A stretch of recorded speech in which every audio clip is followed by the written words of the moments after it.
जय हिंद साथियों, स्वागत है आप सभी का एक बार फिर आपकी अपनी फैमिली ओनली स्टडी में। जैसे कि आप देख रहे हैं, अभी एसएससी को लेके बहुत सारे प्रोटेस्ट चल रहे हैं। अभी कुछ दिन पहले यूपीएससी का जब रिजल्ट जारी हुआ था प्रीलिम्स का, तो भी बहुत सारे प्रोटेस्ट चले गए थे, लेकिन अंततः उन प्रोटेस्ट को दबा दिया गया।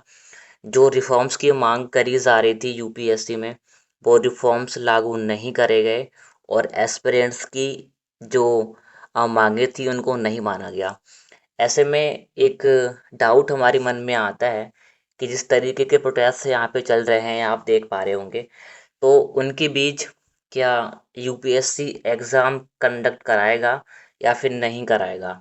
आज के समय में आपको पता होगा कि जो यूपीएससी नाम की बॉडी है, ये लगभग पूरी दुनिया में 22 प्लस अलग अलग एग्ज़ाम्स ऐसे हैं जिनको कंडक्ट करवाती है।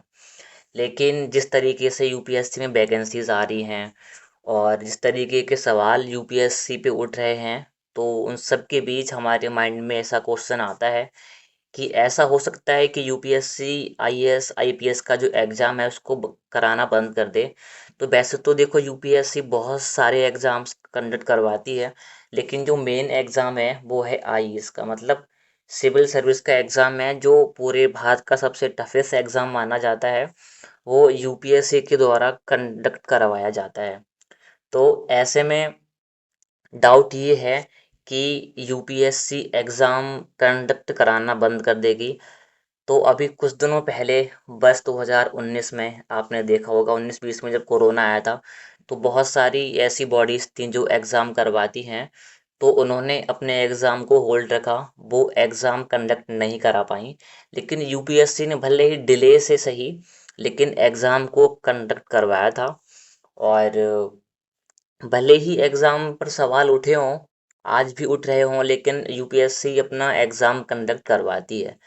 अब गवर्नमेंट जो मैं वर्तमान अभी गवर्नमेंट जो करंट में आप देख पा रहे होंगे, इस गवर्नमेंट का ये मानना है कि मिनिमम गवर्नमेंट और मैक्सिमम गवर्नेंस का मतलब ये होता है कि कम लोगों, भले ही लोग कम हों लेकिन काम ज़्यादा हो।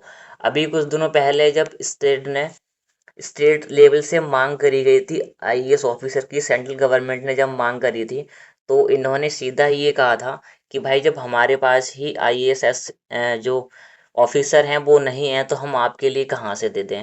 तो करंट में आईएएस का शॉर्टेज चल रहा है, लेकिन भर्तियां पूरी नहीं करा पा रहे हैं ये लोग।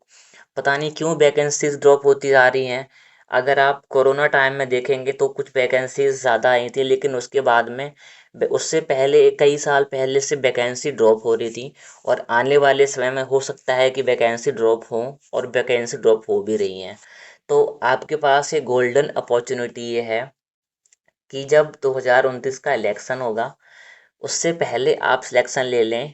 देखो, 3-4 साल पहले, उससे भी पहले क्या होता था कि लगभग 400 से 500 सीट्स ही आ पाती थी। तो सीट्स पे बहुत ज़्यादा कंपटीशन होता था, और आने वाले समय में भी कंपटीशन बढ़ रहा है। जब सीट्स कम हो जाएंगी तो कंपटीशन और ज़्यादा बढ़ेगा।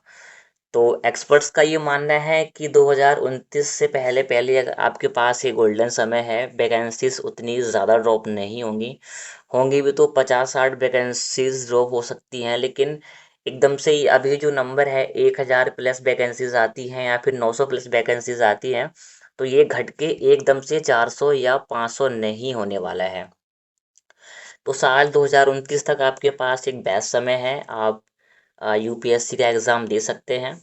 फिलहाल आगे हम बात करेंगे कि आखिर ये एग्ज़ाम कंडक्ट करवाएगी या फिर नहीं कराएगी। अब वर्तमान सरकार, जब इसके बारे में हम बात करें, आपको पता होगा कि गवर्नमेंट क्या चाह रही है।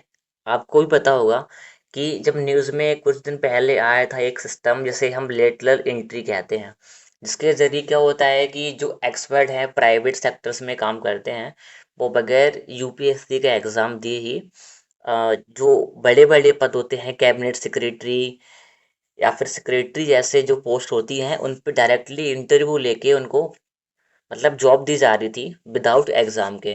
तो बहुत से एस्पिरेंट्स ऐसे थे और बहुत से आईएएस भी ऐसे थे जिन्होंने उस चीज़ को लेके विरोध जताया, अपोजिट में थे कि ऐसा ठीक नहीं है कि जो नौकरशाह होते हैं, जो सिविल सर्वेंट होते हैं, वो पब्लिक में बहुत ज़्यादा कन्वर्सेशन अच्छी तरीके से कर पाते हैं देन प्राइवेट सेक्टर के जो लोग होते हैं, उन्हें उतनी ज़्यादा नॉलेज नहीं होती। हालांकि उनके पास ज्ञान बहुत होता है, वो प्राइवेट सेक्टर में एक्सपर्ट होते हैं, लेकिन अपने काम में एक्सपर्ट होते हैं। एकदम से जो सिविल में जाने के बाद जिस तरीके का जो कन्वर्सेशन होता है, वो एक सिविल सर्वेंट ही बेहतर तरीके से कर सकता है। तो ऐसा मान के बहुत सारे टैक्स दिए गए थे कि ये ठीक नहीं है। तो लेटरल एंट्री, हालांकि गवर्नमेंट इसके ज़रिए भर्तियां करवाती रही है।